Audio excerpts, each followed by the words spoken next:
mani bitta yagona yo'lim faqat o'qish edi. Nima qilibdi bu bolaga? Nima shoxi bormi buni deyapti-da. Siz uni orqasida ichida nima borligini bilmaysiz. Tavakkalchi bo'lmagan tadbirkor muvaffaqiyatga erishish qiyin. Tadbirkorni nima sindiradi? Firmaga nom topishadi, pichat yasab olishadi, bir kunda registratsiya qilib olishadi. Vaholanki u korxonani orqasini olib qaraydigan bo'lsangiz, uni ichini qaraydigan bo'lsangiz, bo'm-bo'sh. Bizni tadbirkorlarimizda afsuski kreativ fikrlash ko'nikmasi juda ham Past. Biznesi yo'q bo'lgan inson qanaqa qilib birovga o'rgatishi mumkin? Ozgina bo'yoq qo'shasiz aytayotgan gaplaringizga men kuzatganlarimda. Lekin bo'yoqni litrlab to'kish kerak emas-da odam o'zini ustiga. Yo'q narsani gapirib, xalqqa noto'g'ri yo'lga yo'naltirib qo'yish kerak emas-da. Assalomu alaykum Daryo o'zining aziz kuzatuvchilari. Biz yangi podkast Biznes psixologiyasi bilan sizning xonadoningizdamiz. Ota-ona farzandining iqtidoriga alohida e'tibor bersagina, farzandlar kelajakda juda ham katta natija qilib berishini biz amaliyotda ko'ryapmiz. Mana shunday iqtidor egalaridan biri Mirshod Shokirov. Mirshod Shokirov, seriyali tadbirkor, xalqaro huquqshunos, biznes diplomat. AQShdagi MS Holdings hamda Britaniyadagi Go British korxonalari ta'sischisi, Washingtondagi Biznes diplomat konfederatsiyasi raisi, O'zbekiston Darts federatsiyasi prezidenti, Yodgor xayriya fondi raisi. 1983-yilning 15-oktyabrida Buxoro shahrida ziyolilar oilasida tug'ilgan. 2000-yilda grant asosida O'zbekiston Jahon tillari universitetiga qabul qilinib, so'ng ta'limni Amerika elchixonasi hamkorligidagi IELTS dasturi asosidagi institutda davom ettirdi. 2002-yilda Westminster xalqaro universitetining xalqaro huquq yo'nalishi bo'yicha prezident granti asosida boshlangan ta'limi 2006-yil muvaffaqiyatli tamomlandi. Nyu-Yorkdagi Birlashgan Millatlar Tashkiloti bosh assambleyasida o'z professional yo'lini boshlab, Nyu-Yorkdagi Interpolning vakolatxonasida tajriba orttirdi. Faoliyati jarayonida 70 dan ortiq davlat rahbarlari bilan uchrashgan o'zbekistonlik. 2012-yildan beri Mirshod Shokirov Buyuk Britaniyada doimiy istiqomat qilib keladi. Oilali 3 farzandning otasi. Mirshod Shokirov, sizni Biznes psixologiyasi podkastimizda ko'rayotganimizdan xursandmiz. Bu ilk podkastimiz va siz bilan o'ylaymizki, xalqimiz uchun manfaatli bo'ladigan va ortimizdan millionlab yoshlarni tadbirkorlik yo'nalishida ergashtira oladigan loyiha bo'lishiga men ishonaman. Xush kelibsiz. Katta rahmat. Avvalambor Shoira Ziyomidinovdan katta rahmat aytaman. Mana shu e'tirof etib taklif qilganinglar uchun. Bu loyiha boshlanayotgan ekan. Umid qilamiz bu loyiha haqiqatda manfaatli bo'ladi. Shu eshitishi kerak bo'lgan so'zlar, fikrlar, insaytlar bu yerda yangraydi. Ijtimoiy tarmoqlarda faoliyatingizni o'rganib chiqdim. Juda ham ko'p va katta masshtabdagi ishlarni amalga oshirgansiz, lekin ijtimoiy tarmoqda anchagina kam ko'rinish berar ekansiz. Buning sababi nima? Bu birinchi savolim. Ikkinchisi, juda ko'p tadbirkorlarga yakka tartibda suhbatlar olib borib, ularni juda katta bir marralarga olib chiqyapsiz. Ammo buni ijtimoiy tarmoqda yoritmayapmiz. Juda to'g'ri va og'riqli savol. Bu savol bilan juda ko'p murojaat qilishadi. Unga javob berishim, bilasizmi, menimcha bir necha kategoriyaga bo'linadi. Birinchisi bu biz aynan biznesni rivojlantirish yoki o'zimizni shaxs sifatida rivojlantirish jarayonida juda ham band bo'lib qolganmiz nazarimda va mediaga, umuman bu ijtimoiy tarmoqlarga ehtiyoj yo'q bo'lgan bir davrda ulg'aygan insonmizda vaqtida. Va ko'p hollarda men O'zbekistondan tashqarida bo'lganim uchun, meni umuman boshqa mamlakatda, Amerika Qo'shma Shtatlarida boshlangani uchun va bugungi kunda boshqa davlat, Buyuk Britaniyada istiqomat qilayotganim uchun ham bo'lsa kerakki, O'zbekiston auditoriyasi uchun o'zimizni yoritish yoki qilayotgan ishlarimizni ko'rsatib yurish degan bir g'oya bo'lmagan bizda o'sha payt. Birinchidan ehtiyoj yo'q deb tasavvur qilganman o'sha paytda. Bu bir. Ikkinchidan unga vaqt bo'lmagan. Chunki biz qiladigan ishlar ko'pchiligi B2B yo'nalishida bo'lgan. O'sha uchun hamki o'zimizni shaxs sifatida o'zimizni brendimizni rivojlantirishga ehtiyoj ko'rmaganman u paytda. Ana endi bu biznes diplomat loyihasini dunyoga tanitgan kundan boshlab bu narsaga ehtiyoj sezishni boshladim va jamoa hozir shu ustida ishlashyapti. Sekin-sekin buning ham yo'lini qilib shaxsiy brend ustida ishlashni boshladik. Man boyagi savolga yana qaytaman. Mirshod Shakirov kim aslida? Endi Mirshod Shakirov eng avvalo Buxoro farzandi. Baxtli ota, ayolimni suyukli yori, ota-onamni sevimli farzandi, tadbirkorman, huquqshunosman. Amerika Qo'shma Shtatlarida Birlashgan Millatlar Tashkilotining General Assambleya bosh qarorgohida boshlaganman ofitser sifatida. Undan keyin o'sha New Yorkdagi Interpol vakolatxonasida nimadan o'tganman, tajriba orttirganman u yerda ham. Undan keyin Buyuk Britaniyaga ko'chgandan keyin meni biznes hayotim boshlangan. Bugungi kunda bir necha yo'nalishda faoliyat yuritadigan ham tekstil sohasida, ham qishloq xo'jaligi, ham qurilish sohasida bizning faoliyatimiz bor va logistikada ham faoliyatimiz bor. Va ular hammasi mana shu davlatlarda asosiy biz urg'uni berganmiz Xitoy, Amerika Qo'shma Shtatlariga. Buyuk Britaniyada esa shunchaki konsalting yo'nalishi bo'yicha faoliyat yuritib boramiz. U yerda eng asosiysi u yerda yashayman oilam bilan. O'zimni biznes diplomat deb pozitsiyani qilaman bugungi kunda, chunki dunyo bo'ylab ko'p loyihalarni amalga oshirishga har xil davlatlarda bo'lib, u yerdagi o'sha madaniyatlardan kelib chiqib, to'g'ri qarorlarni qabul qilish natijasida o'zimdagi o'sha global fuqaro ko'nikmalarini tarbiyalay olganman desam xato qilmayman deb umid qilaman. Hech bo'lmaganda bugungi kunda biz shuni ustida ishlayapmiz yana. O'zimizni yanada faxrli, sharafli global fuqaroga aylantirish ustida ishlayapmiz. Shu. Bunday qobiliyatli bolalar o'zi yo tug'ma bo'ladi yoki orttirilgan yoki qandaydir bir hayotidagi defitsitni hisobiga bo'ladi-da. Sizni bu darajada katta bir muvaffaqiyatga erishishingizning tagida nima bor? Savol uchun rahmat va e'tirof uchun ham. Nazarimda muvaffaqiyat o'zi nisbiy bir tushuncha deb bilaman. Muvaffaqiyat o'zgaruvchan bo'ladi. Yillar osha u muvaffaqiyatmi yoki muvaffaqiyat ekanmi yoki u muvaffaqiyatsizlik ekanmi, bu narsani yillar oshib tushunasizda. Vaqtida mana shu muvaffaqiyat degan tushunchasi men uchun boshqacha edi. Ya'ni muvaffaqiyatga erishdim, muvaffaqiyatliman deb o'ylagan paytimda yillar o'tib shu narsani anglaymanki, aslida bu muvaffaqiyatsizlik ekan degan bir xulosaga duch kelaman-da. Endi nisbiy ravishda muvaffaqiyatli bo'lish bu nimadan bo'ladi? Ya'ni bu tug'mami yoki orttirilganmi yoki defitsit natijasida deyapsiz. Nazarimda mana shu sanab o'tgan barcha asoslarning ulushi bor. Ya'ni tug'ma ham bo'ladi insonda qaysidir ma'noda. Tug'ma bo'la turib uni agar siz rivojlantirmasangiz, o'z ustingizda ishlamaydigan bo'lsangiz, u tug'ma talant tug'maligicha qolib ketadi deb o'ylayman. Kim ishlatadi shuni? O'sha insonni o'zi ishlatadi. U bola bo'lsa, u qanday ishlatadi? Balki uning atrofida qandaydir bir uni rivojlanishiga ta'sir qiladigan omillar bordir. Xuddi shunday, men endi sekin-sekin boryapman. Birinchisi tug'ma bo'lgandan keyin sizda omillar bo'lishi kerak haqiqatda. Bu defitsit degan so'zni aytdingiz. Ehtiyoj. Ya'ni mana shu narsaga ehtiyoj sezgan bola sekin agar o'z aqlini yig'ib oladigan bo'lsa, nazarimda u o'z ustida ishlashni boshlaydi har bir bola.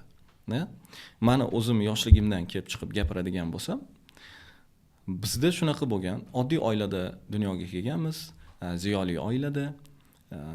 O'sha payt o'sha sobiq SSR tugagan davr bo'lganda ko'p oilalar krizisga uchradi, bilasiz. Qiyin davrlar bo'ldi oilalarda va shular qatorida biz ham shunaqa vaziyatga tushib qolganmiz-da. Va o'sha davrda bizda albatta ko'p tarafdan tanqislik bo'lardi, defitsitlar bo'lardi, moliyaviy resurslarda ozgina cheklovlar bo'lardi. Mana shu narsani inobatga olib, men o'zimga o'zim maqsad qo'yganman o'sha paytda. Men oilamni yangi darajaga chiqarishim kerak. Yosh bo'lishingizga qaramasdan. Xuddi shunday. Ya'ni bu mubolag'asiz aytyapman bu narsani. Men aytganman o'zimga o'zim. Birinchidan oynaga qarab men aytardim, men katta bo'lsam diplomat bo'laman deb. Yoshligimdan shu narsa bo'lgan. Boshqa bir nimada ham aytganman shuni.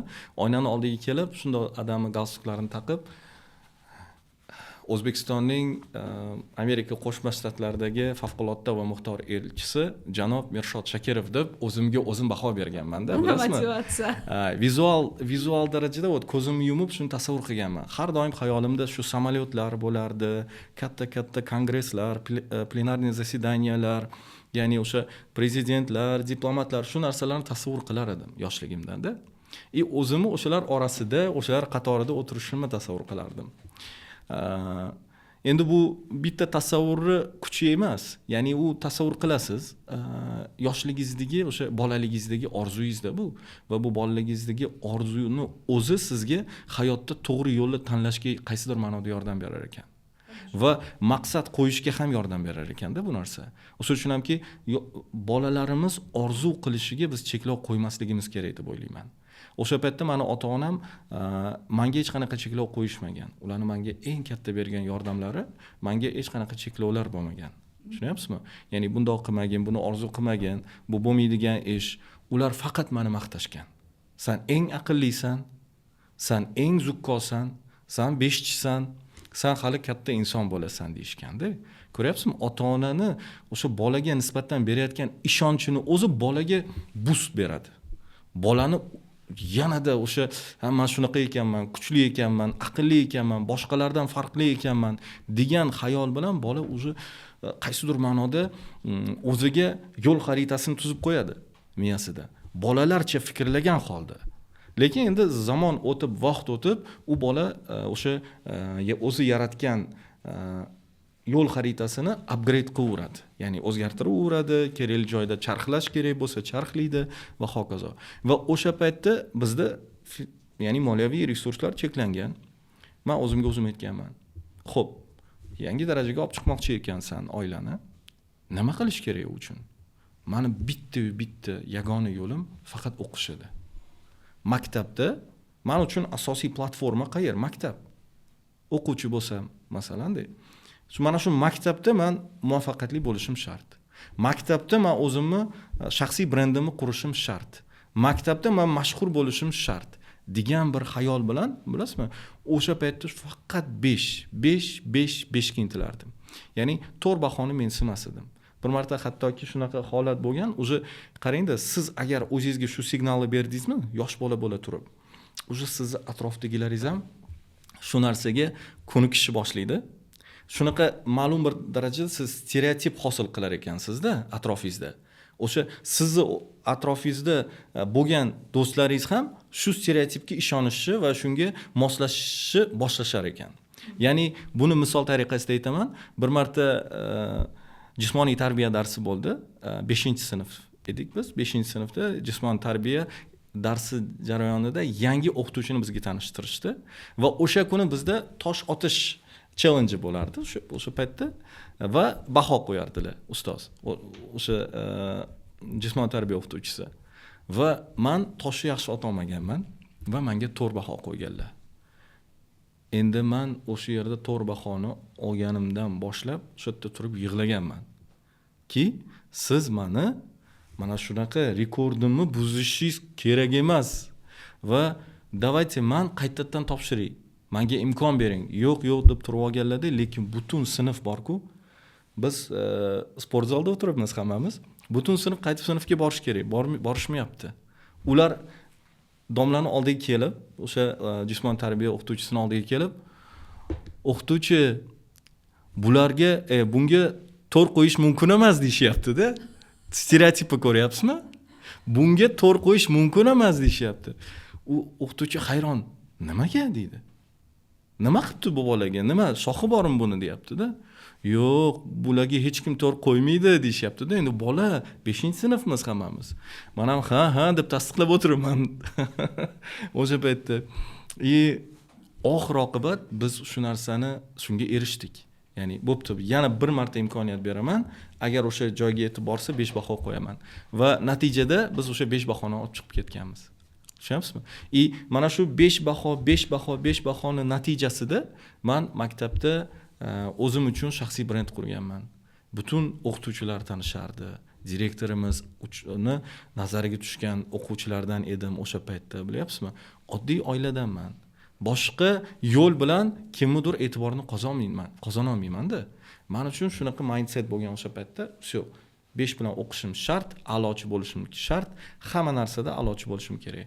Ham hayotda, ham kiyinishda, ham maktabda, o'qishda va hokazo. Qaysi fan bo'lishidan qat'iy nazar. Mana shu narsa meni tarbiyalagan nazarimda. Mana shu defitsit degan so'zni ishlatdingiz-ku? Masalan, ehtiyoj nuqtai nazardan. Mana shu defitsit, mana atrofimdagi bor bo'lgan defitsit meni o'sha charxlab ma'lum bir darajaga yetishimga yordam berdi deb o'ylayman. Va o'sha paytda menda bir sindrom bor edi. Buni oldin ham aytganman. Yulduz bo'lish sindromi. Bilyapsizmi? Ya'ni yulduzlikka intilish, ya'ni e'tirof etishsin mana degan narsada.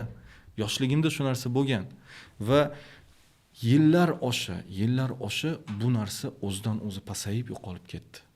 Shundan qiladigan xulosamiz shuki, insonda agar o'sha narsa yo'q bo'lsa, ko'rsatgisi kelar ekan. Insonda o'sha narsa paydo bo'lishni boshladimi, u sokinlashadi va ko'rsatish xohlamaydi. Bugungi kundagi yoshlarimizni yoki bizni o'sha hamfikrlarimizni holatidan kelib chiqib ham shu fikr aytishim mumkinki, sizda agar o'sha narsa aytaylik, u boylikmi, u mashinami, u ilmmi, u boshqami, sizda bor bo'lgan xohlagan resurs nuqtai nazaridan gapiradigan bo'lsak, qanaqaki resurs bo'lmasin, u narsa agar o'sha resurs sizda yo'q bo'lsa, o'shani bor deb ko'rsatishga intilamiz ko'p holda. Endi siz ko'p yillik psixologsiz, bu narsaga sizni fikringiz qanaqa bilmayman, men shunchaki hayotimda yashab o'tganimdan kelib chiqqan xulosalarimni aytyapman-da. O'sha resurs paydo bo'lishi bilan siz uni ommaga ko'rsatmaslikka harakat qilar ekansiz. Menda o'sha yillar osha, mana birinchi savolingizga qaytamiz, nimaga mediada ko'rsatmayapsiz, nega ko'rinmayapsiz? Bilasizmi? Men o'sha paytdagi xulosamni sizga aytaman-da, tahlilimni aytaman. Ko'p hollarda kuzatganim mediada nima uchundir? Hamma emas, lekin ko'pchilikda qimmat uylar, qimmat mashinalar, qimmat restoranlarda ovqatlanishlari va hokazolarni ko'rsatishyapti-da har bir qadamda. Nimaga? Nima sababdan u narsani ko'rsatishadi? Bu bilasizmi, bir marta menda Qozog'istondan bir tadbirkor savol berdiki, men dedi, mana shunaqa kuzataman dedi va bu menga noto'g'ri ta'sir qilyapti. Aytdim, juda to'g'ri. Umuman kuzatmang u insonlarni. Qimmat mashinasini ko'rsatib bir epizod tayyorladimi yoki reels tayyorladimi, stories qo'ydimi, u insonni siz chopib tashlashingizni tavsiya beraman sizga. Nimaga? Siz undan oladiganingiz shunchaki depressiya bo'lib qolishi mumkin. To'g'ri. Bugungi kunda ijtimoiy tarmoqda shunaqa depressiyalar juda ko'p. Juda ko'p. Ya'ni meni yoshimdagi insonni ko'ramanda, u milliarder bo'lib ketibdi. Yoki otasiga Ferrari ham Rolls-Royce sovg'a qilibdi. Meni holim nima bo'ladi? Men qaysidir o'sha momentda, ayni o'sha jarayonda qaysidir muvaffaqiyatsizlikka uchragan inson bo'lishim mumkin-da. Uni ko'rganimda men battar o'zimni qo'yib, o'zimni ba'zida shunaqa holatlar bo'ladi, agar emotsional intellekt past bo'ladigan bo'lsa, odamlar o'zini suisid ham qilishi hech gap emas. Ya'ni o'zini osishi, to'g'rimi? Buni hollarni ko'p o'qiymiz maqolalarda va hokazo. Shuning uchun ham yoshlarimiz kamroq mana bu boyliklarini ko'rsatadigan, qimmat mashinalar, yaxtalar, vertolyotlarni ko'rsatadigan insonlarni kamroq kuzatishini tavsiya bergan bo'lar edim. Shunda inson faqat o'ziga fokus bo'ladi, boshqalar bilan o'zini taqqoslamaydi. Men shu yoshligimda maktab davrida hech kim bilan taqqoslamaganman. Faqat o'zimni bilganman. O'zimni juda ham yaxshi ko'rganman-da va o'zimga juda katta baho berib yuborganman o'sha payt. Lekin yillar o'tib bu o'zgarib ketdi. Joyga tushdi deb o'ylayman. O'sha uchun ham hech narsamni hech qachon ko'rsatishni xohlamayman. Chunki tashqaridan yaltiroq bo'lib ko'ringan narsa siz uni orqasida ichida nima borligini bilmaysiz. Yaltiroq hayotlarni ko'rsatamiz, biz faqat yaxshi tarafini ko'rsatamizda. Lekin inson auditoriya aldanib qoladi shu narsaga. Auditoriya aldanib qoladida aytadiki, bu shu darajada zo'r, hayoti shunaqa zo'r ekan, nimaga meniki unaqa emas deydi. Inson, sen u insonni haqiqiy hayotini bilmaysan. Biz hammamiz aktyor, aktrisalarga aylanib ketdik-da bugungi kunda. Keling, siz bilan o'sha biznes diplomatiyasi masalasida gaplashamiz. Menga bu mavzu juda ham yoqadi. To'g'ri, men juda ko'p tadbirkorlar bilan gaplashaman, lekin ularda mana shu diplomatiya degan bir terminga kelmaguncha bu tushuncha menda ham bo'lmaganda, ochiq gap, oddiy bozorchi darajasida bo'lganmiz deb hisoblayman-da, qanchalar bu achchiq bo'lmasin. Diplomatiya biznesda nima uchun kerak? Eng avvalo diplomatiyani nima ekanligini tushunishimiz kerak deb o'ylayman. Tadbirkor olarak, ya'ni yoki shunchaki shaxs sifatida biz tushunishimiz kerak. Diplomatiya o'zi nima? Bu yoshligimizdan eshitib kelgan elchilar, elchixonalar o'rtasidagi, davlatlar o'rtasidagi qaysidir ma'noda munosabatlarmi faqat siyosatga bog'liq bo'lgan narsami diplomatiya? Aslida yo'q. Diplomatiya bu juda ham keng qamrovli tushuncha. Diplomatiyani turi juda ko'p. Bir necha kategoriyalarga bo'linadi, bir necha komponentlardan iboratda. Diplomatiya o'zi juda katta mavzu aslida. Lekin shu yerda Winston Churchill gapini aytishim mumkin. Sal qo'polroq ko'rinishdagi misol, lekin aytganki, diplomatiya bu shunday bir san'atki, siz insonlarga jahannamni tasvirlab berayotganingizda insonlar sizdan u yerga qanday yetib borsa bo'ladi degan savol bilan murojaat qilishni boshlashadi. Diplomatiyaga tasnif berish juda ko'p tasnif berishim mumkin. Siz diplomatiya instrumentini ishlatib yo'q degan so'zni diplomatik ravishda o'sha sizni suhbatdoshingizga yetkazadigan bo'lsangiz, u insonni qalbi og'rimaydi. Sizdan xafa bo'lmaydi. Va siz ham o'zingizni ehtiyot qilib qo'ygan bo'lasiz. Ya'ni yo'q deyishingiz kerakmi? Shuni diplomatik ravishda ayta olishingiz kerak. Diplomatiya bu sizni yuqori madaniyatdagi ko'rinishingiz. Diplomatiya bu sizni yuqori madaniyatda suhbatlashishingiz, yuqori madaniyatda farzandlaringiz bilan suhbat qurishingiz, ayolingiz bilan, qo'shningiz bilan, xodimingiz bilan, mijozingiz bilan, investor bilan, xalqaro maydondagi boshqa hamkorlaringiz, sheriklaringiz bilan kerakli darajada muvozanatni ushlagan holda konflikt vaziyatlardan chiroyli chiqib keta olish san'ati deb atayman buni. Diplomatiya bu juda ham keng tafakkurli inson ishlata oladigan ko'nikmalar deb bilaman. Bu diplomatiya bitta qaysidir ko'nikmani o'zi emas, u juda ko'p detallardan iborat bo'lgan ko'nikmalarning yig'indisi deb bilaman. Diplomat inson bilan o'tirganda siz soatlab o'tirgingiz keladi. Diplomat insonni aurasi kuchli bo'ladi. Diplomat inson bilan ishlash oson. Diplomat inson ko'p hollarda halol bo'ladi. Diplomat inson bilan ishlashdan qo'rqmaysiz. Vaqtingizni tejaysiz. Sizni xato qilib qo'yishdan asraydi ko'p hollarda diplomat insonlar. Va umuman diplomatlar ko'p bo'lgan, ya'ni haqiqiy diplomatlar, men aytmayapman, ya'ni hayotiy diplomatlar ko'p bo'lgan jamiyat juda ham chiroyli jamiyat bo'ladi. Juda ham adolatli jamiyat bo'ladi. Ham tashqaridan qaraganda u jamiyatga qarash chiroyli, da, imij nuqtai nazaridan. Ham uni onlayn, ham offlayn brendi, shaxsiy brendi kuchli bo'ladi har bir diplomatda. Shuning uchun hamki meni niyatim bizni xalqimiz orasida hayotiy diplomatlarni sonini ko'paytirish. O'sha uchun hamki men ikki mutlaqo bir-biriga aloqasi bo'lmagan ikki sohani, ya'ni biznes va diplomatiyani bir joyga birlashtirib, aynan Markaziy Osiyoga biznes diplomat degan yangi atamani olib kirishga qaror qilganman. Bilasizmi, biznesda muvaffaqiyat qozonish yoki ma'lum bir loyihani muvaffaqiyatli bo'lib ketishini hech kim oldindan aytib bera olmaydi. To'g'ri. Yoki o'sha tadbirkorlikni boshlayotgan inson haqiqatda mana shu boshlagan g'oyam menga ertaga meni ham, oilamni ham, jamiyatni ham deb aytolmaydida oldindan va hech qaysi katta tajribali ham hayotiy tajribaga ega bo'lgan inson ham bu narsani oldindan aytishi qiyin bo'ladi. Lekin ma'lum bir fundamental prinsiplar bor. Ular nimadan iborat? Birinchi navbatda og'riqlardan boshlaymiz.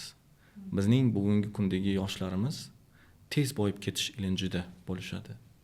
Bir kunda men buncha pul topaman, biznesim mana buncha оборотga chiqish kerak, men ertaga mashina olaman va hokazo. Tushunaman, ehtiyojlar bor, hammamizda bor ehtiyojlar. Va yoshlar tezroq ulg'aygisi keladi, tezroq o'sha boy bo'lib ketgisi keladi. Lekin fundamental prinsiplar nimadan iborat? Eng birinchi navbatda biznesni boshlayotgan insonda tajriba bo'lishi kerak. Tajribani qayerdan oladi? Tajribani qaysidir korxonaga kirib, shoshilmasdan, qaysidir korxonaga kirib yoki kimnidir yoniga kirib, bepulga bo'lsa ham ishlab, o'sha yerdan tajribani ortishi shart. Ko'p yoshlarimiz o'zlarini men buni bilaman, meni tajribam yetadi yoki mana bunaqa aloqalarim bor deb nimalargadir ishonib, bor kapitalni sarmoya qilishadi-da, lekin 6 oydan keyin u kapital yo'q. Tushunyapsizmi? O'sha uchun hamki birinchi navbatda tajriba orttirishi shart.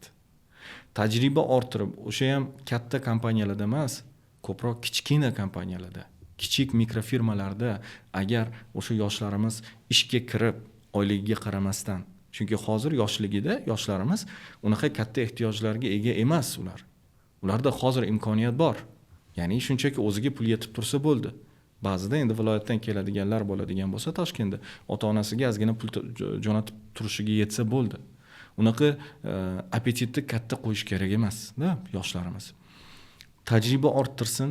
Mikrofirma deyotganimiz sababi shundan iboratki, katta kompaniyalarda tizim yo'lga qo'yib bo'lingan. Tadbirkor sifatida sizni hech qachon tarbiyalay olmaydi katta korxonalarda ishlash. U yerda siz tayyor mutaxassis sifatida yoki ma'lum bir mutaxassis ko'rinishda rivojlanishingiz mumkin xolos. Lekin mikrofirmaga ishga kirgan har bitta yosh u yerda bor bo'lgan barcha muammolarga yechim topishga harakat qiladi. U yerda multitasking degan narsa borda. Bir paytda o'zida u ham buxgalter ishini qilishi mumkin, marketolog ishini qilishi mumkin, logistik ishini qilishi mumkin va hokazo. Tadbirkor kim? Eng birinchi navbatda u biznes egasi bo'ladi ertaga. Haqiqiy biznes egasi kim?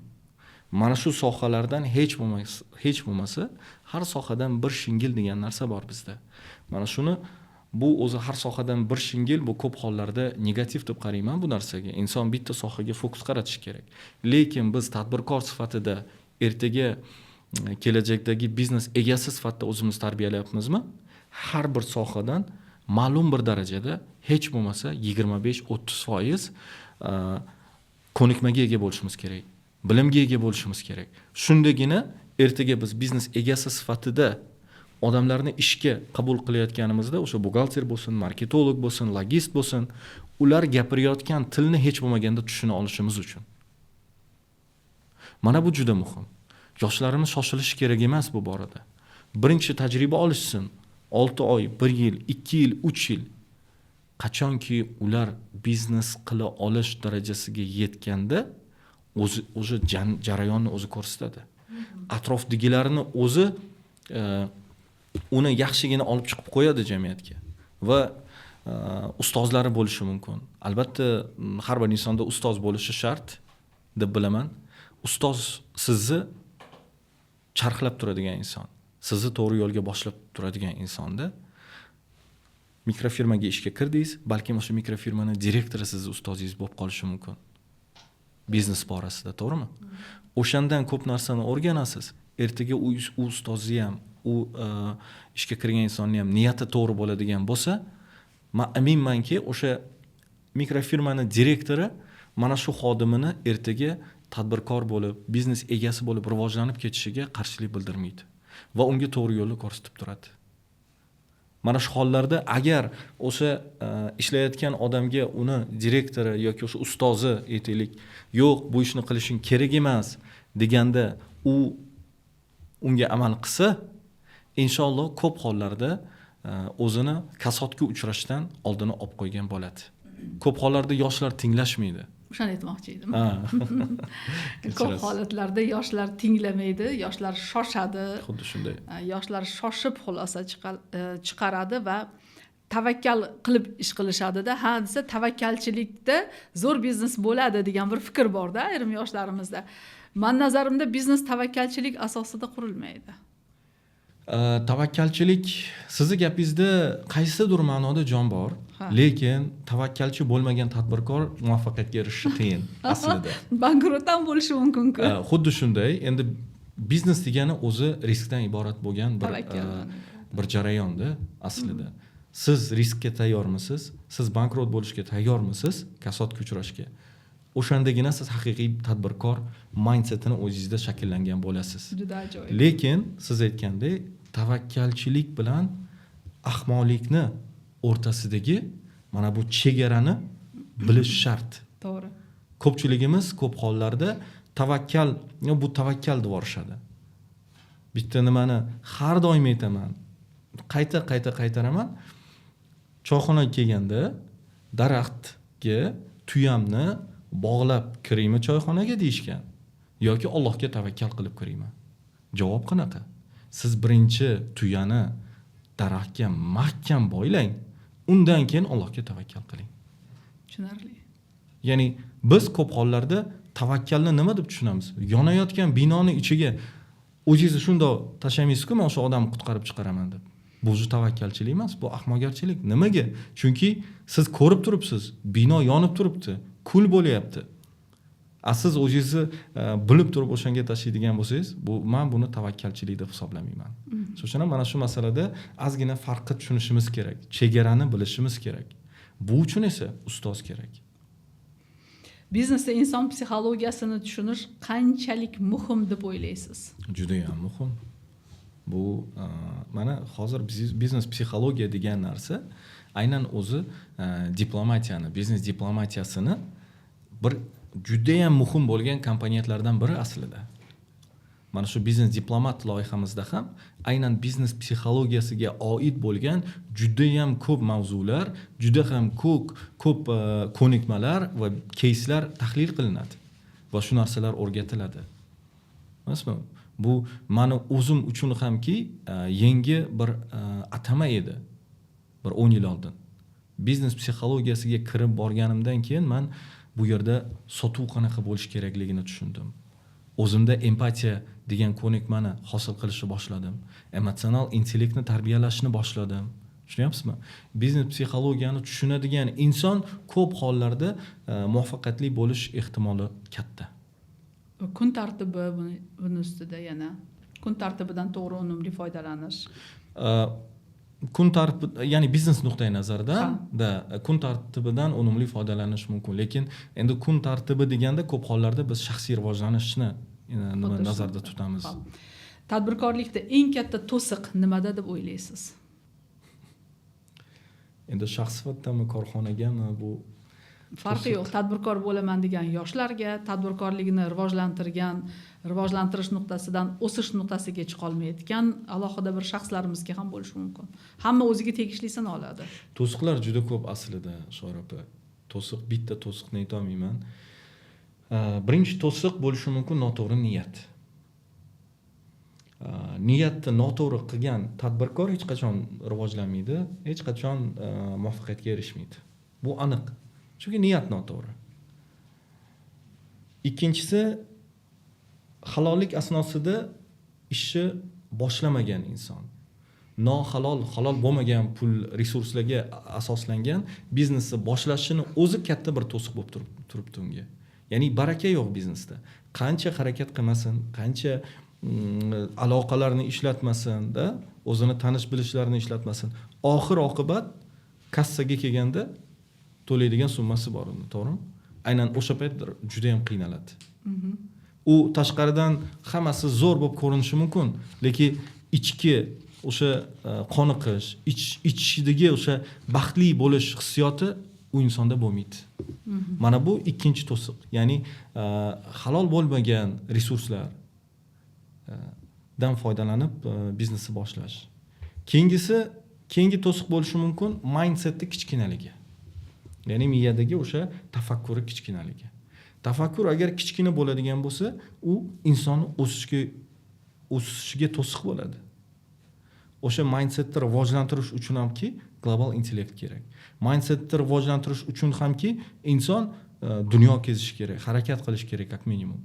Dunyo kezish kerak deganda Buxoroda yashab turgan odam Qashqadaryoga chiqib kelsa ham o'zi mindset o'zgaradi. Tushunyapsizmi? Shunaqa.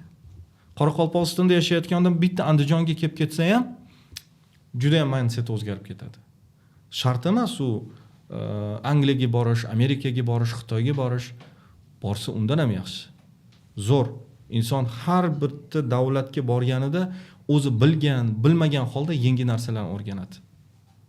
Mana shu narsa mindsetda kichkinaligi ko'p tadbirkorlarning rivojiga nazarimda to'siq bo'ladi.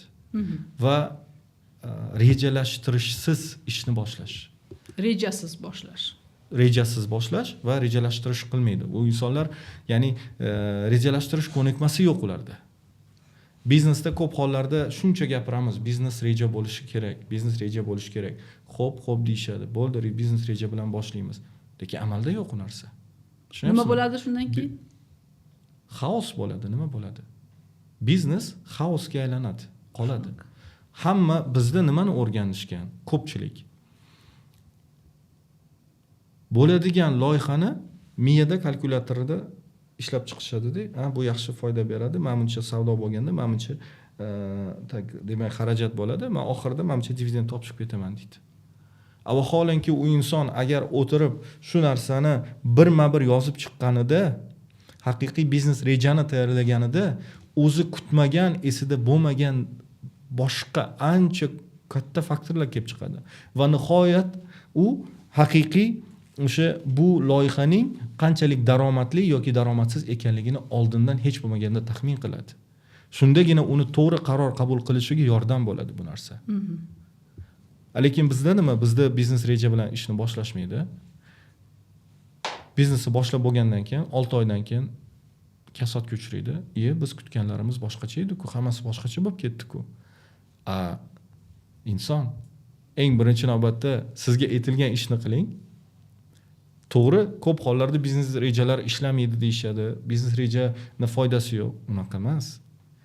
Hech bo'lmaganda sizda fundamental bir hujjat bo'lsin, fundamental bir siz asoslanat oladigan reja, yo'l xaritasi bo'lsin shu biznesga nisbatan. O'shani keling 100% siz aytganda 100% ishlamasin, lekin uni hech bo'lmaganda 50% ishlab beradi. Agar tasavvur qiling, o'sha biznes reja bo'lmasa, tadbirkorda umuman o'sha 50% ga ham erisha olmaydi ko'p hollarda. Haqiqatan ham og'riqli masala, chunki ko'p tadbirkorlar mana bugun borib YTT ochadi, massa cheklangan jamiyat ochadi, xususiy korxona ochadi-da, 3 oydan keyin yopadi, 6 oydan keyin yopadi. Qiziqamizda nimaga yopding desangiz yurmadi deydi. Tanlagan tadbirkorlik yo'nalishingni o'zing tanladingmi? Kim bilan maslahatlashding? Eng qizig'i biz umuman tadbirkorlik qilmagan odam bilan maslahatlashishga o'rganganmiz-da. Umuman pul topmagan, pul ko'paytirmagan yoki katta pullarni sarflab tushib qolib qarzdorlikdan chiqolmagan odamlardan maslahat so'ramaymiz. Biz umuman tadbirkorlikka yaqinlashmagan odamdan maslahat so'raymiz. Va mana shu biznes rejalarimizning yo'qligi bizda juda katta imkoniyatlar yaratilganda tadbirkorlarimiz uchun foydalanish imkoniyati yo'q. Juda katta prezidentimiz o'sha xotin-qizlar tadbirkorligi, yoshlar tadbirkorligi, o'sha ishlab chiqarish uchun juda katta imkoniyatlar berilgan, lekin afsuski qiziqib so'raymiz da soliqdan nechta ro'yxatdan o'tildi, davlat ro'yxatidan nechtasi yopildi. Siz ro'yxatni berishadi, misol uchun 100 ta ochilgan bo'lsa, shundan bir 70 ta 80 tasi yopilgan bo'ladi. Demak, bir 20 tasi hali ishlab keta olmagan darajada bo'ladi. Bilasizmi, mana shu narsa ko'p hollarda emotsiyaga berilish natijasida bo'ladi. Xuddi shunaqa. Insonlar shundoq aytadi, men ham biznes egasi bo'lishim kerak, men ham direktor bo'laman firmada, mana shu firmaga nom topishadi, pichat yasab olishadi, bir kunda registratsiya qilib olishadi. Mana hozir bugungi kunda juda ham oson. Juda oson. Kimsiz? Men mana shu korxonaning egasiman. Kimsiz? Men mana shu brendda asoschisiman degan narsa. Vaholanki u korxonani orqasini olib qaraydigan bo'lsangiz, uni ichini qaraydigan bo'lsangiz, bo'm-bo'sh. U korxona ertaga 3 oyda yopiladi. Xuddi Nimaga kerak? Shunchaki shu emotsiya uchunmi? Shunchaki bu qaysidir piar uchunmi? Men bilmayman. shunday Mana shu holat narsalar. bo'lmasligi uchun nima qilish kerak? Birinchi navbatda boya aytdingiz, yaxshi ustoz topish kerak. Yana Biznes reja tuzish kerak. biznes reja tuzish kerak. Yana Emotsional intellektni o'zida tarbiyalash kerak u inson. ana shu emotsional intellekt masalasi bizda eng og'riqli nuqtalarimizdan bittasi. Chunki 2021dan to 2025gacha o'sha oilaviy ajrimlardagi ayollar bilan ishlaganimda o'zi ajrim masalasida kelishgan, lekin hozir ular juda katta tadbirkorlar. Va ulardagi shu birinchi qilganimiz muammodan emotsional intellektga o'tib, uni rivojlantirib, keyin vaziyat va holatni to'g'ri baholab, undan keyin uni imkoniyatini ishga solganmiz. Va bular hozirgi kunda mayli kichik tadbirkorlikmi, oilaviy tadbirkorlikmi qilyapti. Va bu yerda yana bilasizmi, ko'p hollarda ishlab chiqarishdan oldin bir mahsulotni har doim aytaman bu narsani-da. Aytadiki, men mana shuni ishlab chiqarishni yo'lga qo'ymoqchiman. Birinchi savolim ularga: siz xuddi shu mahsulotni analogini sotib ko'rdingizmi? Yo'q deydi. Bozorni o'rgandingizmi? Bozorni o'rgandingizmi? Ha, o'rgandim, kerak deydi. Kerak, mana shu narsa bozorda zo'r ketadi. Men aytdim, siz o'shani sotish jarayonini, ta'mini tatib ko'rdingizmi? Siz boshqa joydan olib kelib xuddi shunaqa mahsulotni bitta sotib ko'ring birinchi navbatda. Siz ko'ring qanaqa bo'lar ekan sotuv. Sotuv jarayonida juda ham ko'p logistik muammolar bor, nasiyaga sotish degan masalalar bor. Mana bu nasiyaga sotishga bardosh bera oladigan inson bardosh beradi. Boshqalar hamma ham bu narsani ko'tara olmaydi. Da? Mana bu masalalar bor. Va yana eng og'riqli masalalardan biri bizni tadbirkorlarimizda afsuski kreativ fikrlash ko'nikmasi juda ham Past. Xuddi shunaqa. Afsuski. Xuddi shunaqa. Ko'p hollarda maymun biznes degan narsa borda, tushuncha bor. Bir kishi bitta ishni qildimi, ozgina muvaffaqiyatli bo'ldimi shu yo'nalishda? Bo'ldi. O'zbekistonning yarmi shuni ketidan boradi va xuddi shunaqa bo'lishi kerak. Kimdir quruvchilikni boshladimi, ozgina ko'rinish berdimi, bo'ldi. Butun O'zbekiston quruvchi bo'lishi kerak. Eplasa eplamasa. Kimdir karam sotib ozgina daromadni qo'lga kiritdimi, bo'ldi.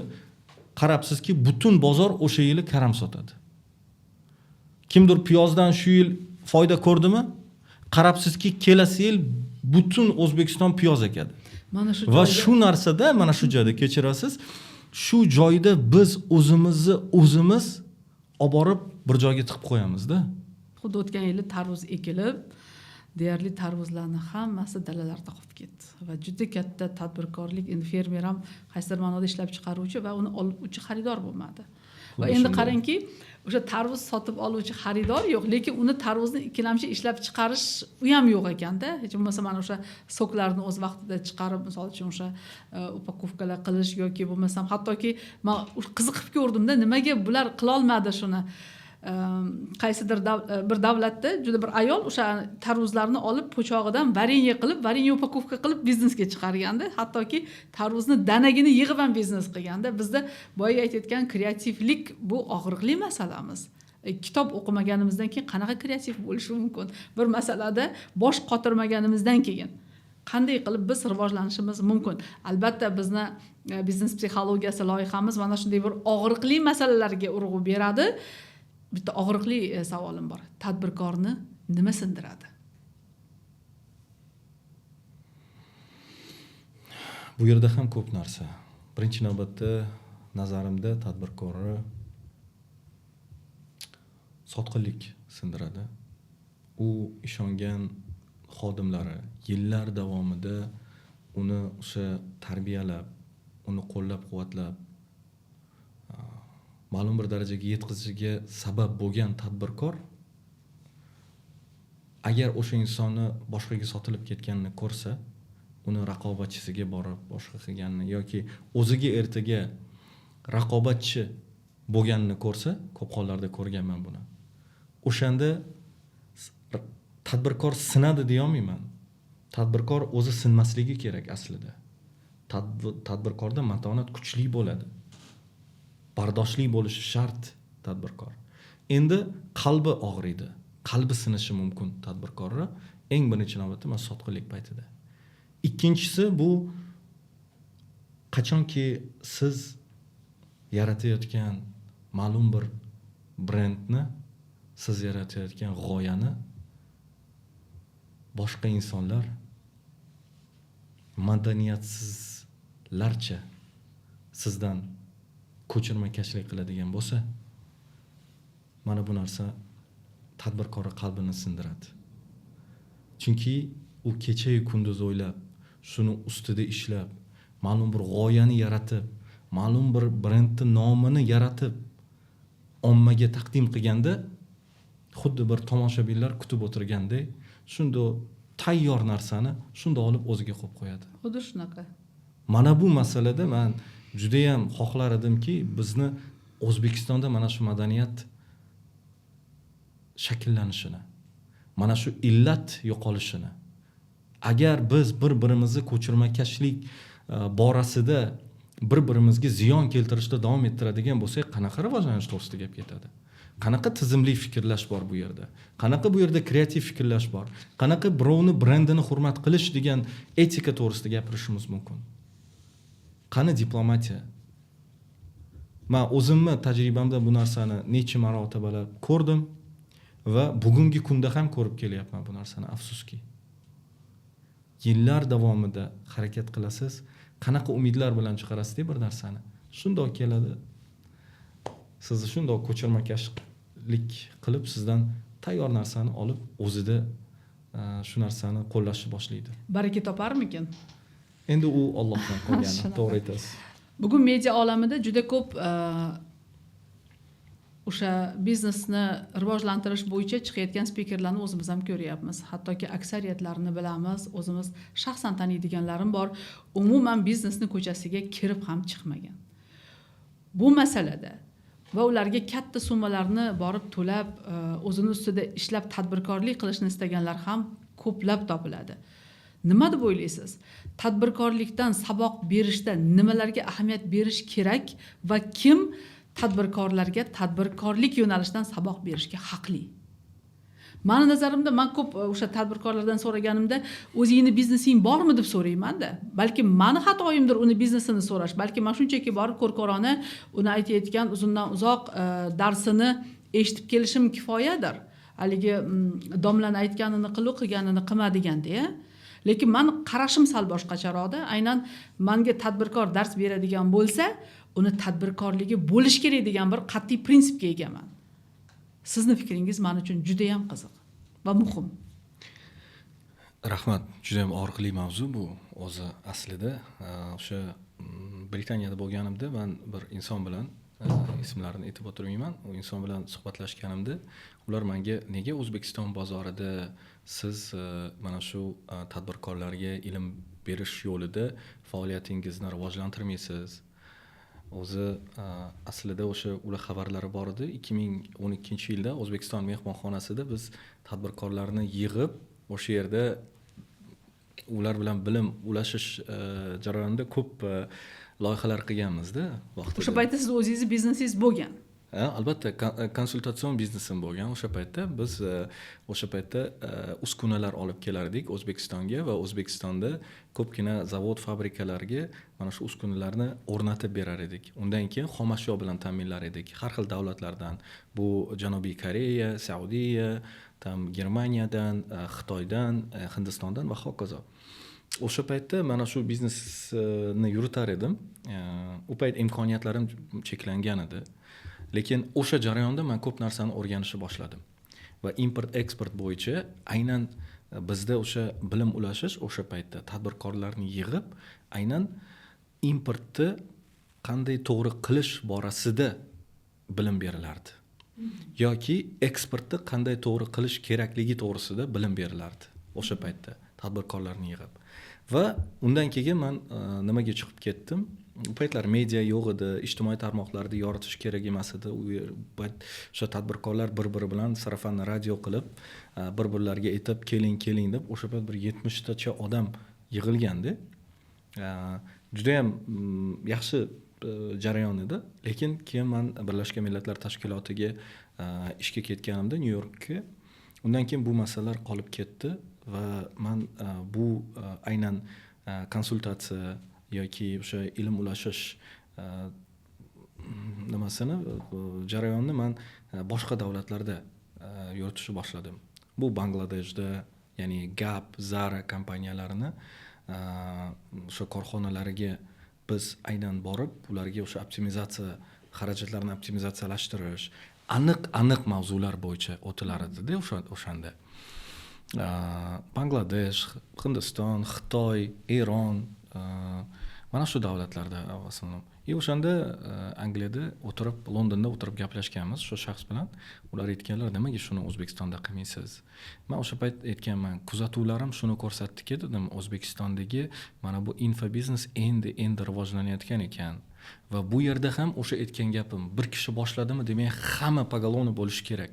Ya'ni trenerlar soni ham ko'payib ketdi, ustozlar soni ham ko'payib ketdi, birdaniga hamma trenerchi bo'lib ketdi, hamma birdaniga motivator bo'lib ketdi va hokazo. Endi bu og'riqli nuqta masala-da, bu mavzuni hattoki siyqasi chiqib ketgan mavzu desak ham bo'ladi-da, qaysidir ma'noda. Chunki ko'pchilik bu mavzular to'g'risida o'sha gapirishdi, fikrlarini bayon qilishdi. Men o'sha payt ko'rgan eng katta muammoim shundan iborat ediki, men bir ikkita videolarni menga o'sha payt ko'rsatishgan edi. Men aytilayotgan, o'rgatilayotgan bilimlarni, instrumentlarni uni qay darajada bir primitiv va qay darajada o'ta umumiy ekanligini ko'rib hayron qolganman. Bu birinchisi. Ikkinchisi, nega bunaqa narx-navo deganman. Bu shunchaki ustozlik, shunchaki bir aytaylik, kimgadir ingliz tilini o'rgatadigan bo'lsangiz, soatiga mana shuncha so'm, tam bilmaydim, 200 mingmi, tam 500 ming bo'la qolsin masalanda. Shunaqa ko'rinishda deb tasavvur qilganman-da o'sha paytda.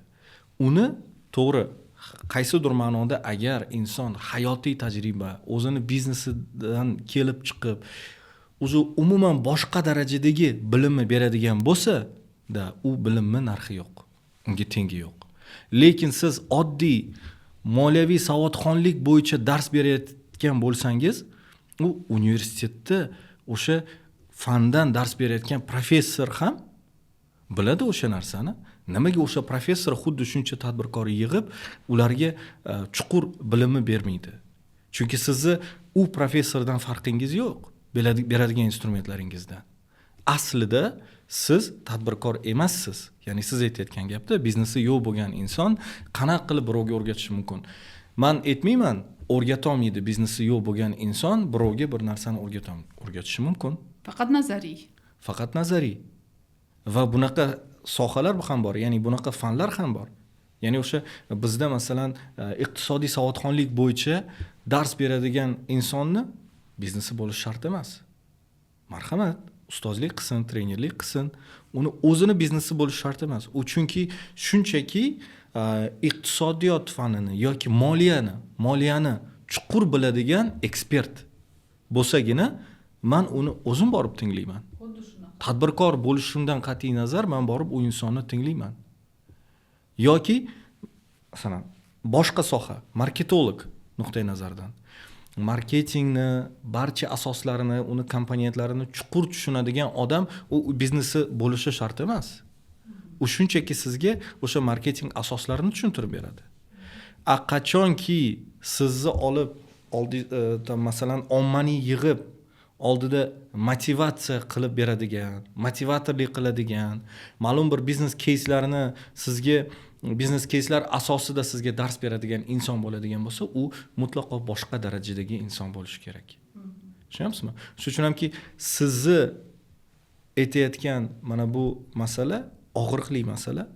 Biz bu trenerlarni yoki o'qituvchilarni yoki ustozlarni deylik, ikki kategoriyaga bo'lishimiz mumkin. Birinchi kategoriya ekspertlar jamoasi. Marhamat, ular dars berishi mumkin. Bu bajonidil, o'zim boraman ularning darsiga. Qaysidir sohani inson bitta o'zi hamma sohada ham ekspert bo'la olmaydi. To'g'ri. Marhamat, shart emas ularning biznesi bo'lishi. Tak? Buni nimadan aytishim mumkin? Boks bo'yicha sizni treneringiz Jahon chempionati bo'lmaydi-ku, to'g'rimi? Jahon chempioni bo'lmasligi mumkin. Jahon chempionatida ishtirok etib, jahon chempioni bo'lmasligi mumkin. Lekin sizni o'sha darajaga chiqara olgan inson o'sha boks bo'yicha sizning murabbiyingiz bo'ladi. To'g'ri. Tak? Uni o'zida o'sha siz qo'lga kiritayotgan narsa yo'q. Lekin u texnikani, taktikani biladi, nazariyani biladi va sizni to'g'ri yo'lga boshlab turadi. Ikkinchi kategoriyadagi insonlar bu haqiqatda biznesiga ega bo'lib yoki hayotda o'sha biznesni har xil o'nqir-cho'nqirlaridan, yo'llaridan yurib kelib, o'sha jarayonlardan to'g'ri, xatolardan to'g'ri xulosa qila olgan inson bu ikkinchi kategoriyadagi insonlar bo'ladi. Ular sizga haqiqiy ustozlik qila oladi va ular beradigan bilimlarda uni tengi yo'q. Uni qancha xohlagancha narx qo'yishi mumkin. U endi u insonni o'zini vijdoniga, insofiga havola. Chunki jamiyatni pul bera olish darajasidan kelib chiqish kerak-da u insonlar. Ya'ni tadbirkorlarimizni bizda hech kimga yoqmaydi katta pul to'lash aslida. Qanchalik katta tadbirkor bo'lmasangiz. Mana shu narsalar bo'yicha meni fikrim. Siz bergan savol bilmadim qanchalik javob bera oldim. Juda ham yaxshi. Men o'ylaymanki, o'sha darslarga borayotgan paytda ham saralab, tanlab eng haqiqiysiga borishga harakat qilishadi. Bu fikrlarimizdan keyin albatta har bir inson o'zi tanlaydi kimga borish, kimdan o'rganishni. Bu narsani rivojlanganligi yaxshi O'zbekistonda. Rivojlanganligi yaxshi, lekin haligi qoqilib baribir ustozini topadi-da. Xuddi shunday. Ya'ni uni xalqni o'zi filtrlab qo'yadi. Xuddi shunaqa. Bilasizmi? Tam ana-mana deb masalan ko'zbo'yamachilik bilan shug'ullanadigan odam bugun bo'lmasa ertaga bo'lmasa indingi nimadan chiqib qoladi baribir. Ommadan chiqib ketadi. Xo'p. Kuzatuvlarim asosida aytaman, juda ham ijtimoiy tarmoqlarda, bu Instagramda, Facebookda tadbirkorlar har doim chiqish qilishadi-da. Buni misol uchun ozgina o'sha intellekti baland bo'lgan odamlar aniqlay oladi farqini. Ba'zi o'sha tadbirkorlar o'zi asli ko'ringanidaymi? O'sha mediadagi tadbirkorlarga qanchalar ishonishimiz va ergashishimiz to'g'ri. Nimagaki ularni millionlagan auditoriyasi bor. Va hech kim ularga ergashayotgan odamlarni biznesini to'g'rilab bermaydi. Men nazarimda ularning o'sha kiyinish uslubi, gapirayotgan gapi, mazmuni, mohiyatida saviya past ekanligini men his qilyapman. Ya'ni mana shu sohani ichiga kirgan bir mutaxassis sifatida. Sizning fikringiz men uchun juda ham muhim. To'g'ri fikringiz, albatta men ham qo'shilaman bu fikrga. Bugungi kunda vizual bir eraga duch kelib qoldik biz. Hamma narsa ijtimoiy tarmoq orqali bo'lishi kerak. Hamma narsani siz ko'rsatishingiz kerak, kameraga gapirishingiz kerak. Ommaga faqat hozir shu yo'l bilan chiqyapsiz. Ya'ni xohlaymizmi, yoqadimi, yoqmaydimi? Bu narsani biz tan olishimiz kerak, moslashuvchan bo'lishimiz kerak. Bu VUCA zamonida, o'zgaruvchan bir zamonda, noaniqlik juda ko'p bo'lgan bir zamonda. Lekin har bir tadbirkorni uni qanchalik saviyali ekanligini tushunish uchun aslida o'sha auditoriyani o'zida saviya bo'lish kerak deb o'ylayman. Biz aynan o'shani tahlil qilishimiz kerak. Bizning auditoriyada, yoshlarimizda tahliliy ko'nikmalarni rivojlantirishimiz kerak. Maktablarda ustozlarga aytadigan bugun mesajim, iltimosim, yoshlarda ozgina tahliliy fikrlashni rivojlantiradigan testlarning sonini ko'paytiraylik.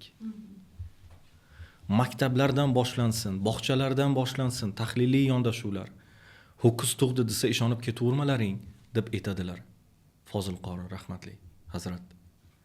Ya'ni biz ko'rayotgan narsamizga ha shunday ekan deb ishonib ketavermasligimiz kerak hech qachon. Shundagina nazarimda biz o'sha ommaga chiqib gapirayotgan insonlarni, siz tasvirlab berayotgan saviyasi, salohiyati pastroq bo'lgan insonlarni ham tarbiyalab qo'ygan bo'lamiz. Bizni kim tarbiyalaydi aslida? Xalq tarbiyalaydi. Bizni odam qiladigan ham xalq, bizni boy qiladigan ham xalq aslida. Xalq bo'lmasa, xalq kim? Xalq bu bizning mijozimiz. Auditoriya kim? Auditoriya bizning mijozimiz. Auditoriya bo'lmasa siz hech kimsiz. Kim bo'lishingizdan qat'iy nazar. O'sha uchun hamki mana bu masalada ozgina men o'ylaymanki, tahliliy yondashuvlar ko'nikmasini rivojlantirish bu bizning ota-ona sifatida burchimiz va ustozlar sifatida burchimiz. lekin har bir tadbirkorni haqiqatda qanaqa ekanligini men o'ylayman tadbirkorlarning o'zini vijdoniga havola bugungi kunda. PR degan narsa bu yaxshi. Biz o'zimiz to'g'rimizda aytishimiz kerak, xalqqa namoyon qilishimiz kerak, mahsulotimiz borligini bilishimiz kerak. Azgina kamera oldiga chiqqanda to'g'ri sal o'zingizga qarab chiqasiz-da. Azgina bo'yoq qo'shasiz aytayotgan gaplaringizga, men kuzatganlarimda. Lekin bo'yoqni litrlab to'kish kerak emas-da odam o'zini ustiga. Yo narsani gapirib, xalqqa noto'g'ri yo'lga yo'naltirib qo'yish kerak emas-da. Hamma masala ham ana shunda deb. Ya'ni oshirib yorish kerak emas, me'yor bo'lish kerak. Har bir narsada me'yor bo'lish kerak. O'sha o'zingizni taqdim qilishda ham me'yor bo'lish kerak. Da aytayotgan gaplaringizda ham me'yor bo'lish kerak. Mana shu joyda BMI degan bir o'zimning nazariyam bor. Men aytaman, BMI nazariyasiga amal qilgan inson muvaffaqiyatli bo'ladi deb o'ylayman. Ya'ni yoki IBM, agar o'zimizda bir bizga tanish bo'lgan bir atama IBM bu ilm. Ya'ni har bir inson bor ekanki, bolaligidan umrining oxiriga qadar ilm izlashi shart. Qaysi soha bo'lishidan qat'iy nazar, dehqonchilikmi u, chorvachilikmi u, yurisprudensiyami u, veterinariyami u, ITmi u va hokazo. Ikkinchisi bu baraka. B harfi. Har bir qilayotgan ishimizni boshlashdan oldin to'g'ri niyatimiz bo'lishi shart. To'g'ri niyat bo'lsagina bizni ishimizda baraka bo'ladi. Kim bilandir qanaqadir kelishuv qilyapsizmi? U kelishuvni necha million, necha milliard olib kelishini emas, balkim o'sha keladigan millionlar to'g'ri keladimi? Haqqoniy mehnat ortidan keladimi? Birovni qalbini og'ritmasdan keladimi? Birovni baxtsizligi natijasida u millionlar kelyaptimi yoki unaqa emasmi degan savollarni har bir tadbirkor o'ziga berish kerak. Ya'ni raqamlarga emas, uning o'sha kelishuvdan keladigan barakani o'ylab har bitta qadamini qo'yadigan inson hech qachon adashmaydi deb o'ylayman. Va uchinchisi M harfi. Bu me'yor. Inson har bir narsada, har bir qadamda me'yorni bilish kerak. Farzandini yaxshi ko'rishda ham me'yor bo'lish kerak. Xarajat qilishda ham me'yorni bilish kerak. Tejashda ham me'yorni bilish kerak. O'zini taqdim qilishda ham me'yorni bilish kerak. O'ta jiddiy bo'lishda ham o'zini me'yorini bilish kerak. O'ta xushchaqchaq bo'lishda ham, o'ta mehribon bo'lishda ham, o'ta jahldor bo'lishda ham o'zini me'yorini bilish kerak. Shundagina inson har tarafdan o'zini haqiqiy biznes diplomat, men o'sha yaratgan atama, tasavvurimdagi inson o'ziga berish kerak bo'lgan unvon, haqiqiy biznes diplomat deya ata olishi mumkin deb o'ylayman. Bilasizmi, biz jamiyatimizni saviyasini oshirish ilinjidamiz hammamiz, to'g'rimi? Nimaga biz har doim chet davlatdagi, o'sha g'arb davlatidagi xalqni, ularning madaniyatini ko'rib, ularga ba'zida havas qilamiz, yoshlarimiz havas qiladi. Aslida o'zi etika, aslida madaniyat, axloq bizni millatimizdan boshlangan vaqtida. Bizni ota-bobolarimizda bor bo'lgan odob, axloq hech qaysi yurtda bo'lmagan. Lekin o'rtada bizda qaysidir ma'noda bo'shliq paydo bo'lib qoldi. Uzilish bo'ldi-da va biz ozgina mana shu madaniyatdan orqada qolib ketdik. Aynan mana shu madaniyatni qayta uyg'otish maqsadida tadbirkorlarimizda imijini mustahkamlash bo'yicha samoprezentatsiyani kuchli qilish maqsadida bizni tadbirkorlarimiz jahon bozoriga olib chiqqanimizda ular baralla o'zini sota olish darajasida, o'zini mahsulotini taqdim qila olish darajasida biz biznes diplomat loyihasi orqali ularga biz ko'mak berishni bir missiya sifatida o'zimizga mas'uliyat qilib qo'ydik. Va jamiyatni saviyasini oshirish borasida gapirar ekanmiz. Juda ham bir og'riqli masala bugungi kundagi o'sha mutlaqo filtrga ega bo'lmagan ijtimoiy tarmoqlar.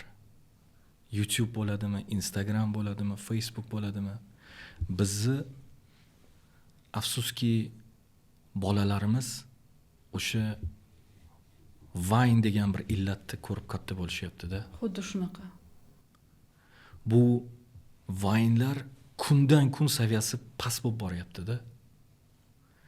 Va u bizni bolalarimiz, farzandlarimiz ulg'ayib kelayotgan avlod, o'smir avlod uchun hamki shunaqa qattiq ta'sir qilyapti va ular shundan nusxa olib hayotda tatbiq qilishni boshlashyapti. O'sha gapirilayotgan dialektlar yoki o'shani trend darajasiga chiqarishlar, behayo gaplar va hokazolar. Biz intilishimiz kerak o'zbek tilimizni neytrallashtirishga.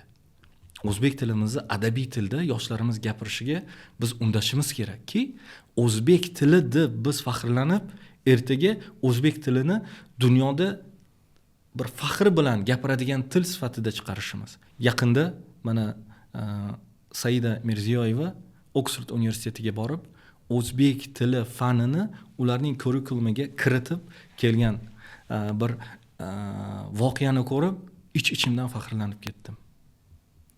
Oksforddagi universitet bu global universitetlardan biri, global brend.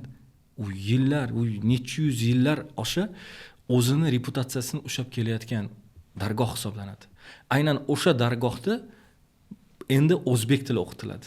Tasavvur qilyapsizmi? Juda ham zo'r.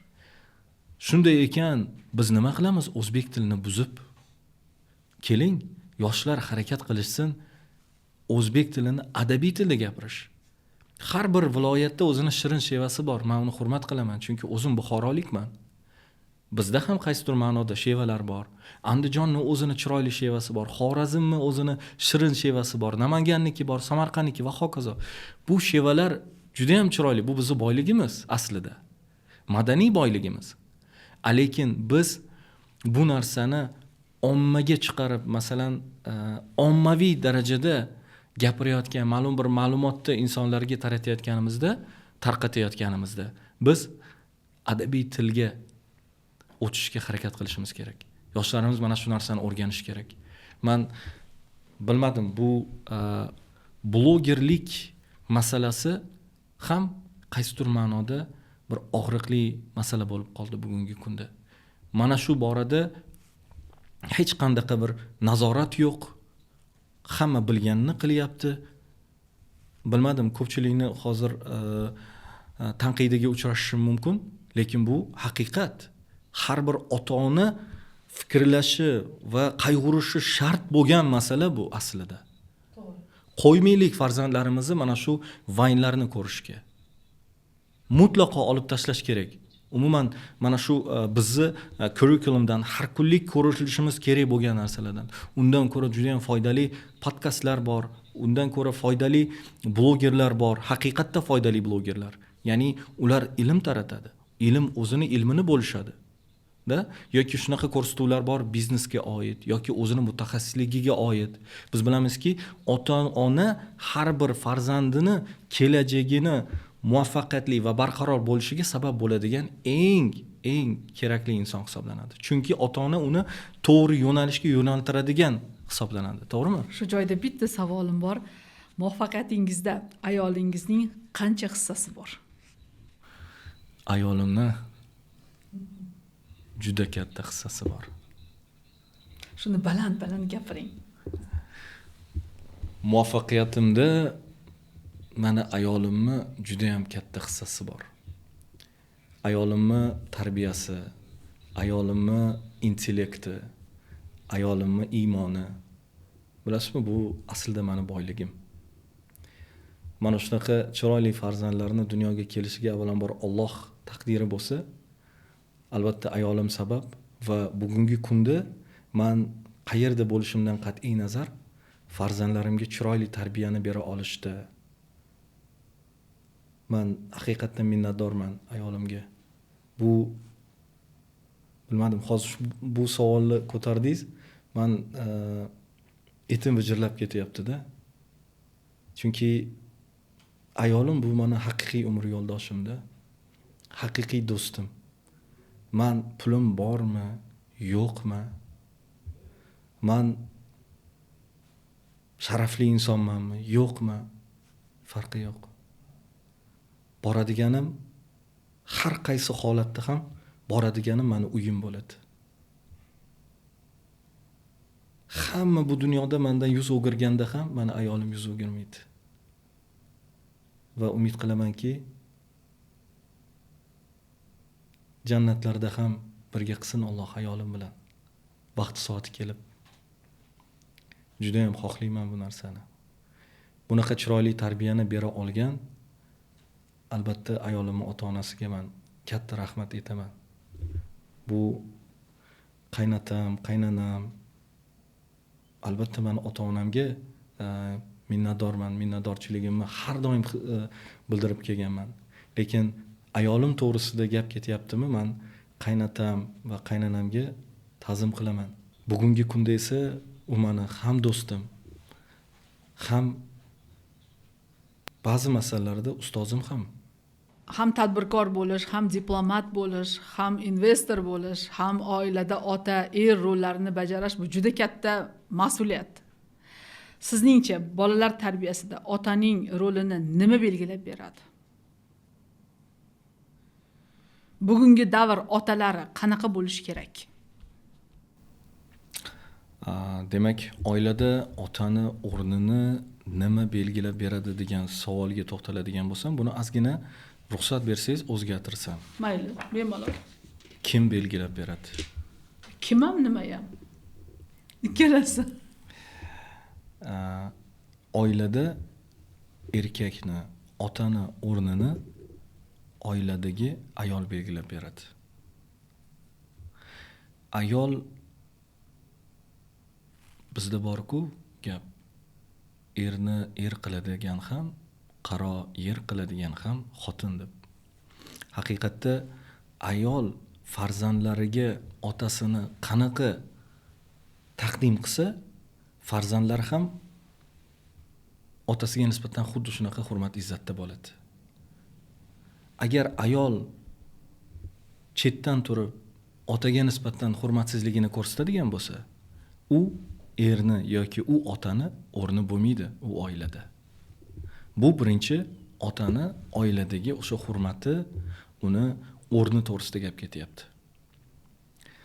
Qachonki ota mana shu hurmatni oiladan ko'ryaptimi, farzandlaridan ko'ryaptimi, otada o'zida mana shu mas'uliyat hissi oshib boraveradi.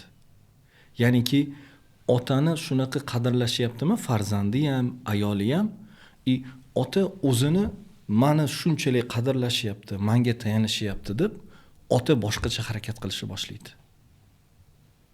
Chunki atrofdagilaridan unga nisbatan ishonch, unga nisbatan umid paydo bo'lyapti. O'sha uchun hamki otalarni o'rnini, ularning qadriyatini ayollar va oiladagi farzandlar belgilab beryapti bugungi kunda. Juda ham zo'r javob. Bugungi suhbatimiz juda ham ajoyib, lekin sizni shuncha tajribangizni, shunchaki salohiyatingizni qo'yib yubormoqchi emasmiz. Sizga atalgan blitz savollarimiz bor. Tayyormisiz? Harakat qilamiz. Pul muhimmi yoki obro'? Obro'. Obro' bo'lsa pul keladi. Tez qaror yoki ehtiyotkorlik? O'ta ehtiyotkorlik ham to'g'ri kelmaydi-da. Tez qaror qabul qilish kerak bo'lgan holatlar bo'ladi. Ko'p ishlash kerakmi yoki to'g'ri ishlash? To'g'ri ishlash albatta. Lider tug'iladimi yoki yetishtiriladimi?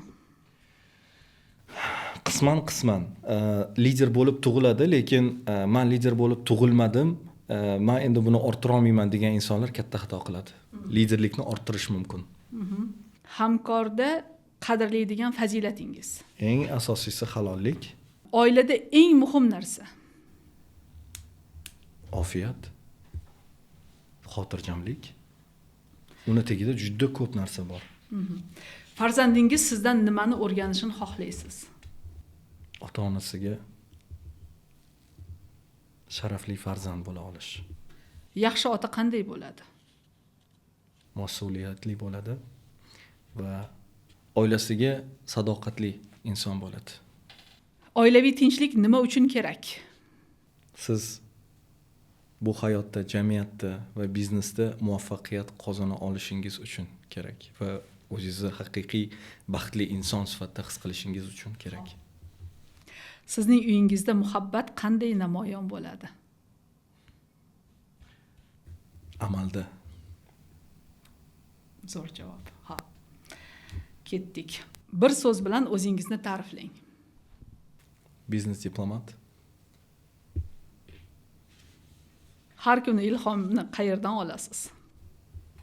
Har ertalab uyg'onganimda bu uyg'onganim o'zi katta bir ne'mat ekanligi va mana shu kunning mas'uliyati meni bo'ynimga qo'yilganligidan ilhom olaman.